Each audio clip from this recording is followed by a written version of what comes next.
देखते हैं कि आप अपने कम मार्क्स 70% मार्क्स के साथ भी, एंड जिनके ज़्यादा हैं उनके लिए तो बहुत अच्छा है, 70% मार्क्स के साथ भी फ्री पढ़ें।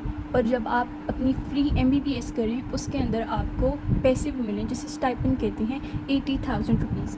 अगर आप इंटरेस्टेड हैं एंड ये अपॉर्चुनिटी आप अवेल करना चाहते हैं तो पूरी वीडियो लाजमी देखिएगा।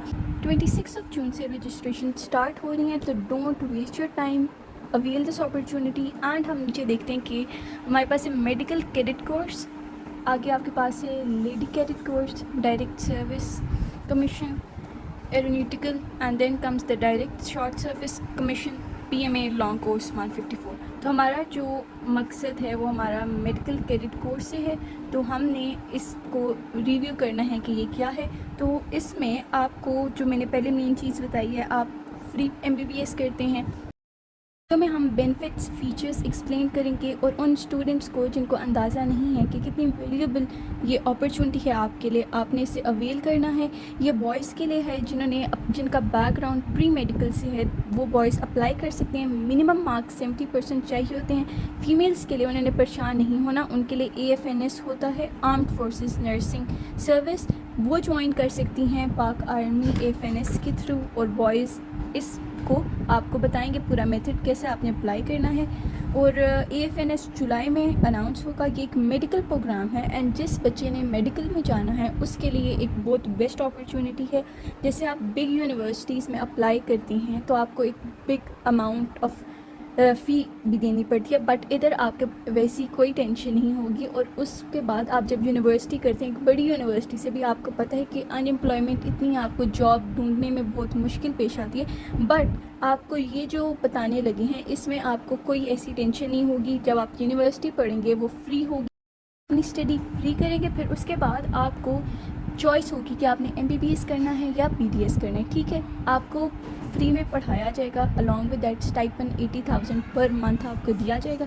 उसमें थोड़ी सी अमाउंट डिडक्ट होगी जो आपकी हॉस्टल की और मेस के खाने वगैरह, ऑल दैट स्टफ़। एंड इसके लिए आपको जैसे बताया है कि स्टेजेस होती हैं पास करने के लिए।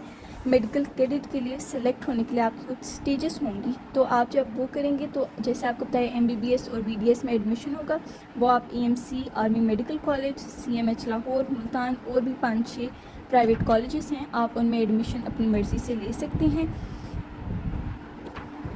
MBBS या BDS करने के बाद आप एज अ कैप्टन डॉक्टर की यूनिफॉर्म में, और आर्मी का बैकग्राउंड भी होगा, आप MBBS डॉक्टर भी होंगे, तो आप कैप्टन डॉक्टर की डायरेक्ट पोस्ट पर आर्मी को सर्व करते हैं। बस एक आपको होता है कि इनकी जैसे आप पे आर्मी बहुत ज़्यादा इन्वेस्ट करती है अपनी पैसा, लाइक आपको फ्री पढ़ाती है, आपको मंथली स्टाइपेंड भी देती है, इसलिए आपको 13 ईयर्स सर्व करना लाजमी होता है। तो अब हम थोड़ा सा देख लेते हैं कि क्या क्राइटेरिया है, रिक्वायरमेंट्स देख लेते हैं। अगर आपने ज्वाइन करना है Pakistan army as medical cadet in army administered medical colleges, तो आपकी एज 17 से 21 के दरमियान होनी चाहिए। अगर 3 महीने छोटे हैं या बड़े हैं उससे फ़र्क नहीं पड़ेगा, वो कंपनसेट हो सकता है, रिलैक्सेशन है इसके लिए। मार्शल स्टेटस आपका अनमेरिड होना चाहिए, आपकी शादी नहीं हुई हो, जेंडर मेल है, मिनिमम हाइट आपकी 5/4 162.5 सेंटीमीटर होनी चाहिए। Weight as per body mass, मतलब जितनी आपकी हाइट है उसके मुताबिक आपका वेट होना चाहिए। आगे एजुकेशन आपकी FSC प्री मेडिकल, आपको जैसे बताया 70% मार्क्स मिनिमम होने चाहिए। अगर आपने A लेवल पास किए तो बायोकेमिस्ट्री फिजिक्स, और A लेवल में एज यू नो ग्रेडिंग होती है तो C ग्रेड आपका लाजमी होना चाहिए। Candidates having domicile of Balochistan, Sindh की कुछ एरियाज़ बताए हुए, district Khyber, Umerkot, northern areas, Azad Kashmir, upper Neelum valley, FATA can apply with 65% marks. ठीक है, ये जिन एरिया का बताया इनके अगर 65% मार्क्स भी हों ये अप्लाई कर सकते हैं। और आगे जो foreign qualification such as O levels and A levels, उसके सर्टिफिकेट होने चाहिए जो अटेस्ट हुए हों IPCC से और ministry of education Islamabad, and attach it with the application form. ठीक हो गया। जो स्टूडेंट्स जिन्होंने अपनी क्वालिफिकेशन 22 से की है FSC तक, उन्होंने ये सारा प्रोसीजर करना है। एंड देन आपके अगर FSC का जैसे रिज़ल्ट अभी नहीं आया तो आपने क्या करना है, अपना इंटर का पार्ट 1, FSC का पार्ट 1 11th क्लास का, वो अभी जो आपने रजिस्टर करवाना है अप्लाई नाउ अभी आपको कहा हुआ है कि अभी आप अप्लाई कर दें। आप जब करेंगे आपके पास रिज़ल्ट नहीं है, क्योंकि रिज़ल्ट नहीं आया तो आप अपने फर्स्ट ईयर के रिज़ल्ट के बेसिस पे अगर वो 70% है तो अप्लाई कर सकते हैं। एंड जब आपका सेकेंड ईयर का रिज़ल्ट आएगा तो आपने लाजमी 5 दिन के अंदर जो अपनी मार्कशीट है उसे अटेस्ट करवा के जनरल हेड क्वार्टर्स रावलपिंडी में 5 दिन के अंदर आपने दे देना है, जमा करवा देना है। अगर आप नहीं करवाएंगे तो आप फर्दर प्रोसेस के लिए प्रोसीड नहीं कर सकते, तो आपका नुकसान हो सकता है। आगे है कि इनएलिजिबिलिटी कंडीशंस, कि आप जब इनएलिजिबल होंगे वो आपको नॉट रिकमेंडेड कर देंगे। ठीक हो गया। आगे ये मेडिकली अनफिट होंगे अगर आपको हेपेटाइटिस बी एंड सी हुआ, और कैंडिडेट्स जिन्हों की वीक प्रोफाइल हुई, इनएफिशिएंसी लाइक अगर वो अपनी रिक्वेस्ट पे भी, तो इसलिए इनरोल्ड कैंडिडेट्स के लिए, कैंडिडेट्स जिन्होंने विड्रॉ करना है, रिज़ाइन या discharge dismissed from arm forces जैसे army, navy, air force training academies on the grounds of discipline, character, medical inefficiency, weak profile, on request और डिक्लेयर्ड अनसूटेबल, उनको इनएलिजिबिलिटी की कंडीशंस पर नॉट रिकमेंड कर दिया जाएगा। और अगर गवर्नमेंट की किसी और सर्विस से वो निकाले गए हों तो तब भी आप रिकमेंड नहीं होंगे। और अगर आपने किसी लॉ को अबाइड किया होगा तो फिर भी आपकी नॉट रिकमेंड हो जाएंगे। तो आगे हम देख लेते हैं रजिस्ट्रेशन और प्रीलिमिनरी सिलेक्शन प्रोसेस, जो आपका प्री सोर्स पे आपका प्रोसेस होगा। तो आपने इंटरनेट के थ्रू अपनी रजिस्ट्रेशन करानी होगी www.joinpakarmy.job.pk पर। And registration army and requirement centres में आपने वो कह रहे हैं द कैंडिडेट्स में report eight nearest ASNRC for the registration of the roll number. तो वो कह रहे हैं कि आपका जो रिक्वायरमेंट सेंटर्स है ना जो आपके पास बनेंगे वो आपको इन्फॉर्म कर दिया जाएगा। वहाँ से आपने अपने रोल नंबर्स लेने हैं, एंड जो आपके पास फॉर्म्स होंगे जो आप उधर भी लेके जाएंगे, और अपने रोल नंबर के साथ आपने जब टेस्ट होगा, जिस दिन टेस्ट है उस दिन लाजमी लेके आने हैं। तो आपके पास यही इस registration at army selection and requirement centre का है। तो आपका ये प्री बिफोर टेस्ट ये सब कुछ हो जाना चाहिए। और इम्पॉर्टेंट पॉइंट्स ये हैं कि MD-CAT, जिसे national medical and dental college admission test कहते हैं, NMD-CAT, तो ये देना भी लाजमी है। अब ऐसा नहीं है जैसे आप MBBS गवर्नमेंट कॉलेज की एक सीट के लिए आपको चाहिए होते हैं कुछ 90% आपका एग्रीगेट बने, ऐसा कुछ भी सीन नहीं है। इधर बस 65% से अपना MD-CAT पास करना है, बस क्लियर होना चाहिए MD-CAT, और कोई इसकी रिक्वायरमेंट्स नहीं है। और कैंडिडेट को जब वो अपना रजिस्ट्रेशन करेंगे, आप ऑनलाइन रजिस्ट्रेशन करेंगे, आपको बताएंगे कैसे आपने अपनी ऑनलाइन रजिस्ट्रेशन करनी है। आपने वो बहुत एहतियात से करना है, अपना कॉलेज बहुत एहतियात से सिलेक्ट करना है, क्योंकि एक दफ़ा कॉलेज जो सिलेक्ट हो जाए वो चेंज नहीं हो सकता। आपको अपना साल ज़ाया करना पड़ेगा, एंड आपको अपनी वो ड्रीम को बस अपनी गलती की वजह से वेस्ट कर देंगे।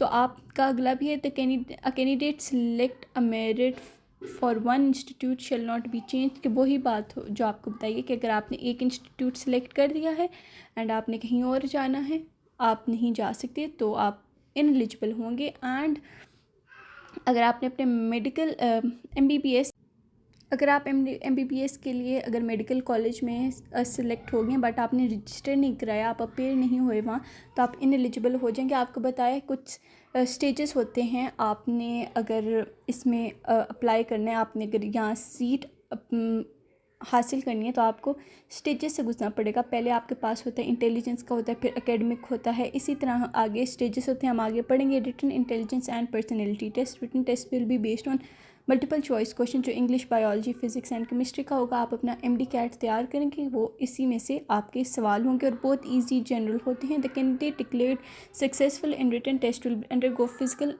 Medical test. आप अपना जब दे देंगे रिटन टेस्ट तो आगे आएगा आपके पास फिजिकल टेस्ट। फिर फिजिकल टेस्ट में आपने 1.6 किलोमीटर रन करना, मतलब 8 मिनट आपके अंदर स्टेमिना हो, आप रन कर सकें। Pushup, situps, pullups and ditch crossing. Preliminary medical test initial test कहते हैं, और ये आपका रिक्वायरमेंट सेंटर्स में ही लिया जाएगा। आपको एनालिसिस ली जाएगी कि आप फिज़िकली फ़िट हैं। आगे आपके पास है फर्दर सिलेक्शन प्रोसीजर्स में आपके पास आ जाएगा shortlisted candidates will receive notice for intelligence personality test and interview. इसके बाद आपका इंटरव्यू कब आ जाता है।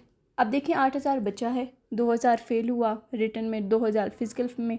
अब जो आएंगे आगे वो आपके पास इंटरव्यू तक पहुंचेंगे, और वो आपका army medical college Lahore through websites आपको मिल जाएगा कॉल अप लेटर अपने इंटरव्यू के लिए। और जो रिकमेंड होंगे कैंडिडेट्स वो नियर बाई CMH में फ़ाइनल अपना मेडिकल फिर कराएंगे और फिर GHQ फ़ाइनल उनको अपनी पूरी ओवरऑल A to Z से लेके फ़ाइनल असेसमेंट करेगा कि क्या वो सिलेक्ट हो सकते हैं या नहीं। उनकी फ़ाइनल सिलेक्शन होगी। जब आप इंटरव्यू में पहुंच जाते हैं 90% चांसेस होते हैं आपका सिलेक्शन हो जाएगा। डॉक्यूमेंट्स आपको क्या चाहिए, एक अटेस्टेड मैट्रिक की चाहिए आपको। अगर आपने OA लेवल किया तो IBCC से अटेस्ट हो। IBCC के अटेस्टेशन की आपको एक वीडियो मिलेगी कि कैसे आप जल्दी से अटेस्ट करवा सकते हैं अपने रिज़ल्ट। आपने फिर फ़ोटोकॉपी एक अटेस्ट करवानी है, CNIC है आपके पास, या अगर B फॉर्म है तो आप वो नादरा से करा सकते हैं। फिर आपको एक अटेस्टेड कॉपी चाहिए अपनी FSC पार्ट 1 की। जैसे आपको बताया, अगर आपका सेकेंड ईयर का रिज़ल्ट नहीं आया तो आपने टेंशन नहीं लेनी, आप अपने फ़र्स्ट ईयर के रिज़ल्ट पे दे दें। जैसे इस दफ़ा रिज़ल्ट डिले हो रहा है, आपको वो नेक्स्ट वीडियो में रिज़ल्ट की डेट भी बताई जाएगी।